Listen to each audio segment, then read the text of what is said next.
Let's take a look at the stories in detail now. At a media briefing held in Colombo today, the anti-corruption front unveiled that the country had incurred a loss of $4.88 million or more than 710 million rupees as a result of the controversial coal deal. Coal has been purchased on 5 occasions since the Rs.710mn power plant commenced operations. The procurement procedure was handled by the Standing Cabinet-appointed Committee on Procurement and a Technical Evaluation Committee. The Procurement Committee comprises of 5 members, including the Secretary to the Ministry of Foreign Employment, G.S. Vithanage, and the Secretary to the Ministry of Power and Renewable Energy, Suren Batagoda. The first tender to purchase coal was called on the 8th of January 2009. The tender was cancelled on the grounds that there was only one supplier and that the price was too high. Tenders were called again on the 27th of July 2009 and 2 of the 12 companies which submitted bids were considered. Eventually, it was decided to purchase coal from Noble Resources Limited, the second lowest bidder. When tenders were called again on the 21st of May 2013, the Procurement Committee recommended to Cabinet that coal be purchased from either Liberty Commodities Limited or Uttam Galva Steels Limited. An appeal submitted by Torian Iron and Steel Limited was also accepted and submitted to the Cabinet. Nevertheless, once again the tender was granted to Noble Resources Limited.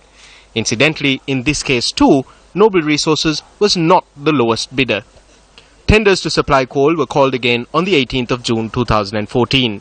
In this instance, a recommendation was made to the Cabinet to cancel and recall tenders. Then Subject Minister Patali Champika Ranawaka addressed a letter to the President and noted that all previous tenders had been cancelled with the intervention of President Mahinda Rajapaksa and that the contract was granted to the company recommended by him.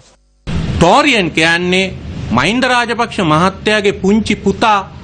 Torian is the company that sent a satellite to space with Mahinda Rajapaksa's younger son. The identity of the person behind securing coal from Noble Resources is a secret known to everyone. Officially, there was a certain company and several individuals. In addition, there was another individual. There was also a powerful daughter from a certain family behind this procedure. At the same time, certain media institutions slinging mud at us today also made money to run their media through coal. Let us look into whether this tender procedure was used to raise funds for Rivira and the CSN channel. ක්‍රියාත්මක වුණාද නැද්ද කියන එක පිළිබඳව ඒක හරහා සොයා බලමු. නුරචොල ඉස්ලාම ඉදි කරනකොට $1 million.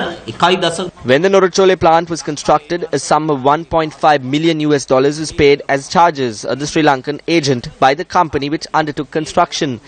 The evidence is in writing. When the coal was being purchased, the ports minister at the time, Chamal Rajapaksa, brought this under the Lanka Shipping Corporation. It is clear that some deals were struck here. The majority of the coal was brought down by the agents in Sri Lanka, a daughter of Rajapaksa's sister. The money raised through this process was key in forming the CSN channel. This was such a powerful issue that it led to ministers being removed from their positions. When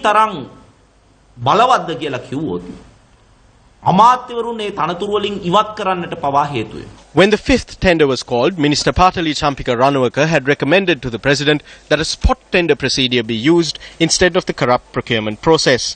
While the Procurement Committee had decided on the bid made by Noble Resources Limited, the company Swiss Singapore Overseas Enterprises Limited had requested that the tender conditions be amended. The Procurement Committee changed the conditions accordingly and Swiss Singapore Overseas Enterprises Limited won the tender. As such, 1.0647 million metric tons of coal were purchased from Swiss Singapore Overseas Enterprises at a cost of $54.40 per metric ton. A sum of $57.93 million was spent on the procurement. The quantity of coal purchased through the spot tender system introduced by Minister Patali Champika Ranawaka during this time frame amounts to 1.125 million metric tons. The coal was purchased at a cost of $49.83 per metric ton with a total expenditure of $56.08 million.